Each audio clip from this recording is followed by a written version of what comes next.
Om Shanti. Good morning. साकार मुरली 9 मई 2024। बाबा का मीठा मीठा पत्र हम मीठे मीठे बच्चों के मीठे मंथन के लिए। मंथन शुरू करने से पहले सतगुरु बाप दादा की शांति भरी किरणों के नीचे बैठ जाते हैं और अनुभव करते हैं कि मैं शांत स्वरूप आत्मा हूँ, शांति के सागर की संतान हूँ। आज की साकार मुरली हम एक शब्द के ऊपर भी ले सकते हैं। जी हाँ, वैसे तो बहुत सारी बातें बाबा ने बताई हैं, बट जो विशेष बात है वो शब्द है अनासक्त। एक होता है आसक्त, एक होता है अनासक्त। तो अनासक्त का मतलब क्या होता है? आसक्ति। कई बार बाबा ने कहा हुआ है कि अगर आसक्ति है तो कहीं माया भी है, ना आसक्ति है।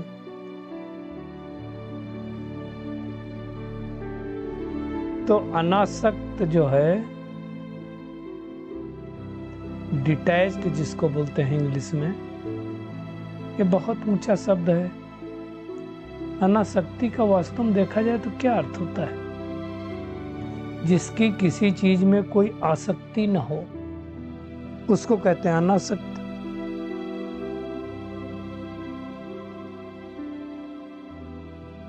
मतलब जो डिटैच्ड हो हर चीज से, किसी चीज में उसका अटैचमेंट ना हो, उसको अनासक्त कहते हैं। अब आज की दुनिया में अनासक्त कौन है?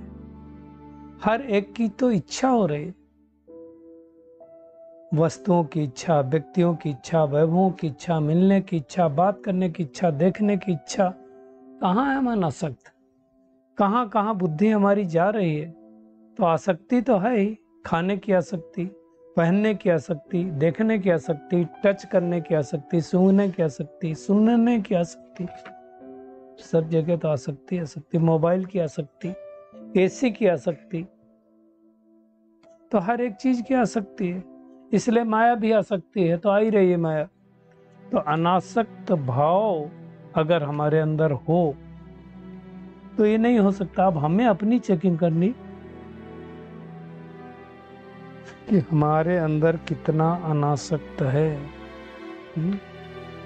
अनासक्त होगा तो हम कभी किसी से कोई चीज मांगेंगे नहीं, किसी से कोई चीज लेंगे नहीं। अनासक्त कब हम रह पाएंगे? अगर कहीं भी देह अभिमान है तो आसक्ति होगी, चाहे खुद की देह में हो, चाहे दूसरे की हो, चाहे वस्तुओं में हो, चाहे वैभव में हो। तो अनासक्त बाबा कहता हो करके रहना चाहिए। पतित शरीर है, इस शरीर के अंदर अगर देखो, इसके ऊपर की जो लेयरिंग है उसको हटा दो तो इसके अंदर क्या है? इस शरीर के अंदर इस शरीर की गंदगी निकले के 3-4 दरवाजे हम सबको मालूम है। एक स्किन से निकलता है, स्वेटिंग, पसीना। वो कहते हैं कि लोग ऑलमोस्ट यूरिन जैसा होता है। इसके बाद नोज से नाक निकलना, वो भी गंदगी। आंख से आंसू निकलना, वो भी गंदगी, डोर है। यूरिन पास होना, स्टूल पास होना, ये सब क्या है? तो इसके अंदर हड्डी मांस का बना हुआ ये जो पुतला है, इसको अगर आप ऊपर की स्किन हटाकर देखो, नहीं तो यूट्यूब पे देख लो, मिल जाएगा। कुछ नहीं, इसके अंदर कुछ अच्छा नहीं है। तो उससे क्यों आसक्ति रखनी ही है तो उसके अंदर जो ज्योति बिंदु आत्मा बैठी है, जो उस बॉडी को चला रही है। देखो कहने में भी क्या था, बॉडी मतलब क्या? बॉडी मतलब 5 तत्वों का बना पुतला और उसमें कुछ है नहीं, उससे फिर क्यों आसक्ति रखनी है? चेक करना। आसक्ति होगी तो फिर हम हाथ फैलाएंगे। कल भी बाबा ने जैसा कहा था ना, मांगने से मरना भला, आज भी बाबा कह रहे हैं हमें किसी के आगे हाथ नहीं फैलाना। अगर स्थिति अच्छी होगी तो अपने आप सब देंगे। आज तो बाबा ने उसके लिए बहुत कुछ कह दिया। क्या कहा बाबा ने? सहज मिले सो दूध बराबर, कहावत है ना, मांग लिया सो पानी। सहज मिले सहज मिले मतलब बगैर कहे मिले, अपने आप दे तो सो दूध बराबर। मांग लिया सो पानी, मांग कर मिले तो पानी, है ना। तो बाबा कहता मांग के लिया तो वो जैसे लाचारी काशी कलवट खा कर देते हैं, वैसे पानी के समान हो जाता है। खींच लिया तो रक्त बराबर। खींच लिया मतलब खींचने को किसको कहते हैं? अब आप बार बार उसको बोल रहे हैं मुझे दो मुझे दो मुझे दो, आपके पास है क्यों नहीं दे रहे हो? अगर इवन बाबा का नाम लेकर भी मांग रहे हैं कि बाबा आया है, तन मन स्वार्थ कर लो, नहीं मिले नहीं दोगे बाबा के घर में तो आपको भविष्य में क्या मिलेगा, ये अगर डर भी बैठाते हो, जिसको कहते हैं इमोशनल ब्लैकमेल, तो भी क्या है, खींचना ही हुआ। और खींचने को बाबा ने कहा रक्त बराबर। तो कोई बहुत तंग करते हैं, है ना। कर्जा उठाकर अगर किसी ने दिया, किसी ने पेट काट कर दिया, तो रक्त के समान हो गया ना। तो हमें किसी से कुछ मांगना नहीं। कल भी बाबा ने कहा था ना, चंदा आदि मांगना नहीं, मांगने से मरना भला, तो हम क्यों मांगे? यदि आपकी स्थिति अच्छी है, यदि आपकी पालना अच्छी है, तो बाबा जो कहता है छमछम करके पैसा आएगा। छमछम इसलिए बाबा ने शब्द यूज किया था कि उस टाइम सिक्के चलते थे, तो सिक्कों में तो आवाज होती छमछम की। आजकल तो नोटें हैं, वो भी प्लास्टिक में नहीं चल गई तो कोई आवाज की बात ही नहीं। तो कहने का भावार्थ है, ये सब कब होगा? जब अनासक्त वृत्ति होगी हमारी, अनासक्त भाव होगा, अनासक्त कृति होगी, कहीं हमारी आंख डूबी नहीं होगी किसी चीज में, है ना। नहीं तो कई बार क्या होता है, दूसरे की तरफ बुद्धि बहुत जाती है, इसको क्यों मिला, उसको क्यों मिला, वो नहीं करना है। बाबा कहता है सबसे कड़े से कड़ी बीमारी है किसी के नाम रूप में फंसना। आज दुनिया में कितने भगवान के बच्चे सिर्फ भगवान का हाथ इसीलिए छूट गए क्योंकि नाम रूप में फंस गए। एक बहन थी, ब्रह्मा कुमारी बहन थी, तो हम लोग गए थे। अब पता चला उसका दूसरी बार गए, तो हमने पूछा वो बहन कहाँ है, तो किसी बहन ने बताया कि वो तो चली गई, शादी कर लिया। तो मतलब ये तो खैर खाली उनकी बात नहीं, बहुत सारे गृहस्थियों की भी बात है। तो नाम रूप में किसी के फंसना नहीं, फंसना है नाम रूप में तो परमात्मा के फंसो। बाबा ने कहा अंतर्मुखी बन, इस बीमारी की जांच करो और इससे मुक्त करो। बैठ जाओ एकांत में और सोचो मेरे अंदर कहीं नाम रूप की बीमारी नहीं। जरूरी नहीं कि लेडीज का जेंट्स में और जेंट्स का लेडीज में, नहीं, किसी से भी हो सकता है। विकार के प्रति ही थोड़ी होता है, ऐसे भी हो सकता है। तो हमें वो चेकिंग करना है और उसको समाप्त करने की बाबा ने आज युक्ति बताई। क्या करो, तुम परमात्मा से सच्चा सच्चा लब रखो। अगर देह में बुद्धि देहधारी में जाती है तो बाबा ने कहा, बाबा को सच सच बता दो। ऐसी आत्माओं क्या होगा, याद के समय बुद्धि भटकती रहेगी।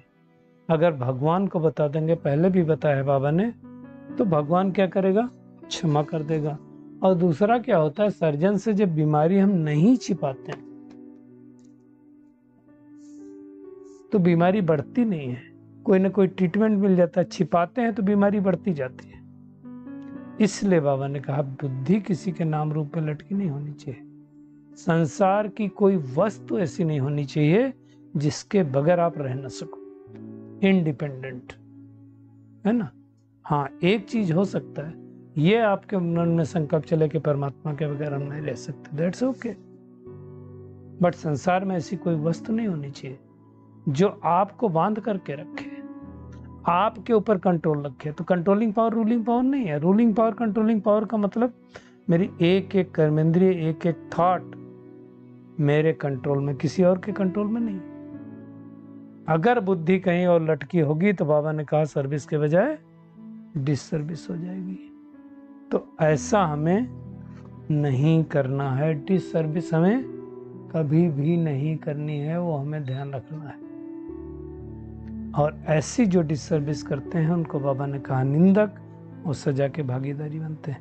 तो अपनी दिल से बाबा ने कहा पूछो कि हमारी दिल बाप के सिवाय और कहाँ भटकती तो नहीं, कहीं धंधे तोरी घर गृहस्थ मित्र संबंधियों तरफ बुद्धि जाती तो नहीं। ये जांच अंतर्मुखी होकर करो, अंतर्मुक्ता की गुफा में बैठ करके करो। बाबा ने कहा यहाँ तो यहाँ भी जांच करो। दिल से पूछो बाबा क्या समझाता है मुझे, जो समझाता है मुझे समझ में आता है ना। वो चेकिंग करनी कि कई लोगों को फिर चेकिंग करते समय पता चल जाता है कि हमारी दृष्टि व्यतिरांग थी, है ना। कई बार एक्टिविटी से भी पता चल जाता है ना, कि हमारी बुद्धि, दूसरे का भी पता चल जाता है कि इसकी बुद्धि किसी के नाम रूप में तो नहीं फंसी है। बाबा कहता है अगर वृत्ति अच्छी नहीं होगी तो बताने में लग जाएगी। उल्टा काम करते हैं, विसर्जन ने बोल दिया। जैसे किसी को कई बार बोल देते हैं कि भाई तुमको डायबिटीज है, मीठा नहीं खाना, हम नहीं मानते, छुपा छुपा के खाते हैं। हम डॉक्टर के पास गए तो बताने में लग जाती, लेकिन डॉक्टर चेक करेगा तो पता तो चल ही जाएगा, है ना। तो ऐसे बाबा कहता है बाबा को बता दो, भूले नहीं करो। राजा से रंक और रंक से राजा, यानी अंक से राव, यही बनने की कहानी है। इसमें कोई राजा बनेगा, कोई राव भी बनेगा। हमें राजा बनना है, वो हमें ध्यान में रखना चाहिए। बाबा कहता है अब तुम्हें वापस घर जाना, ये पुरानी दुनिया है ना। पुरानी दुनिया को नया बनाना ये तो बाबा ही का काम, और कोई बना नहीं सकता। दुनिया के मनुष्य थोड़ी कुछ जानते हैं। अब कई लोगों को ये ज्ञान समझा तो कोई तो रुचि से सुनते, कोई तो सुनते भी नहीं। बाबा कहता है जब लक्ष्मी नारायण का राज्य था तो पवित्रता, सुख, शांति सब कुछ थी, तो जरूर परमात्मा ने उनको ये सब दिया होगा, है ना। तो ये समझना है। बाबा ने कहा जो इस अंतिम जन्म में पवित्र रहते हैं वो 21 जन्मों तक पवित्र राज्य करते हैं। तो अब हम सब बच्चे परमात्मा की श्रीमत पर वाइसलेस दुनिया स्थापन कर रहे हैं। तो चेकिंग करनी है हम वाइसलेस कितना बने, क्योंकि जो वाइसलेस बनेगा वही उस दुनिया में जाएगा। जो जिस क्वालिटी का होता है, जिस योग्य होता है, वही तो उसको मिलता है। तो हमें चेक करना है। मूल बात जो रोज बाबा समझाता, आज भी समझा रहा है, अपने को आत्मा समझ, बाप को याद करो, विकर्म नहीं करने, है ना। सजाएं नहीं खानी हमें, बहुत सजा के भागीदारी बनेंगे, हमको नहीं बनना। बस एक ही पार्ट बाबा ने कहा पक्का करो, आत्मा भाई भाई को देखेंगे। कितने दिनों से बाबा बोल रहा है आत्माभिमानी बनना, इसमें तो मेहनत है। बाबा ने कहा भी तुम्हारी आत्मा बुद्धि योग बल से सोने का बर्तन होती जाती है। योग नहीं तो नॉलेज नहीं, फिर ताकत भी कम होती जाएगी, जौहर भी नहीं चढ़ेगा। तो हमें इन सारी बातों का अच्छी तरह से ध्यान रख करके पुरुषार्थ करना है। हाँ, एक बात और है, बाबा ने कही कि मांगना नहीं है, लेकिन अगर दान दे दिया फिर उसको दे करके वापस लिया तो उसी पर राजा हरिश्चंद्र की कहानी बताई ना, कि उन्होंने ताला चाबी दे दिया और इसके बाद कहा कि 10 मन सोना मेरे खजाने का एक कोना। तो वो दोबारा मांग लिया ना, फिर अमानत में खयानत हो गई ना, तो वो नहीं करना, चेक करना। जितना जितना हम सुदर्शन चक्र घुमाएंगे उतना चक्रवर्ती राजा बनेंगे। बाबा ऐसा नहीं कहता है कि तुम सारा का सारा दे दो, लेकिन बाबा ये कहता बैलेंस बना करके चलो, मेहनत करो इस पढ़ाई में। अपने से पूछो हमने कोई बेकायदे काम तो नहीं किया। बाबा ने तो कहा इसको देखकर लट्टू तो नहीं होता हूं। ये सब चेकिंग करना है, तब जा करके हम संपूर्णता को प्राप्त करेंगे। सिर्फ एक परमात्मा में प्यार रहे तब। तो आज का होमवर्क क्या है? एक तो क्या करना, हमें अपनी वृत्ति, दृष्टि, कृति सबको अनासक्त रखना है। कहीं कोई आसक्ति नहीं, कोई अटैचमेंट नहीं किसी में, एकदम अपनी वृत्ति को प्योर बनाना है, शुद्ध बनाना है। बहुत बहुत खबरदार रखना है, बुद्धि कहीं भी लटकानी नहीं। सच्चा प्यार एक बाबा में ही रखना, बाकी सबसे अनासक्त नाम मात्र प्यार हो। आत्माभिमानी स्टेज ऐसी बनानी है जो शरीर में कोई लगाव नहीं होना चाहिए। आज का बाबा का वरदान है, स्वराज्य के संस्कारों द्वारा भविष्य राज्य अधिकार प्राप्त करने वाली तकदीरवान आत्मा भव। बाबा ने कहा बहुत काल के राज्य अधिकारी बनने के संस्कार बहुत काल भविष्य राज्य अधिकारी बनाएंगे। अभी के जो राज्य अधिकारी बनने के संस्कार होंगे ना, बहुत काल के जो इस समय के होंगे वही भविष्य राज्य अधिकारी बनाएंगे। बाबा ने कहा अगर बार बार किसी चीज के वशीभूत होते हो, किसी भी संस्कार के,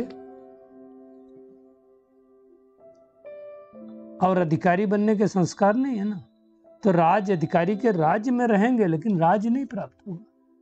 इसलिए आप देखो, सबको प्राइम मिनिस्टर पद नहीं मिलता है, सबको प्रेसिडेंट पद नहीं मिलता है, सबको राज्य अधिकारी का पद नहीं मिलता है। किसको मिलता है? जो उसके योग्य होते हैं। और उसके योग्य होने के लिए बाबा ने एक ही तरीका बताया कि अधीन नहीं हो अपनी कर्मेंद्रियों के। बाबा ने कहा नॉलेज के दर्पण में अपनी तकदीर की सूरत देखो। बहुत समय के अभ्यास द्वारा अपने विशेष सहयोगी कर्मचारी व राज्य कारोबारी साथियों को अपने अधिकार से चलाओ। राजा बनो, तब कहेंगे तकदीरवान आत्मा। स्लोगन है, सकाश देने की सेवा करने के लिए बेहद की वैराग्य वृत्ति को इमर्ज करो। अगर सकाश देना ना तो मैंपन नहीं होना चाहिए, मैंपन और मेरेपन से मुक्त। अच्छा, शुक्रिया मीठे प्यारे बाप दादा, शुक्रिया आप सभी का इस मीठे मंथन के लिए। अच्छा, ओम शांति।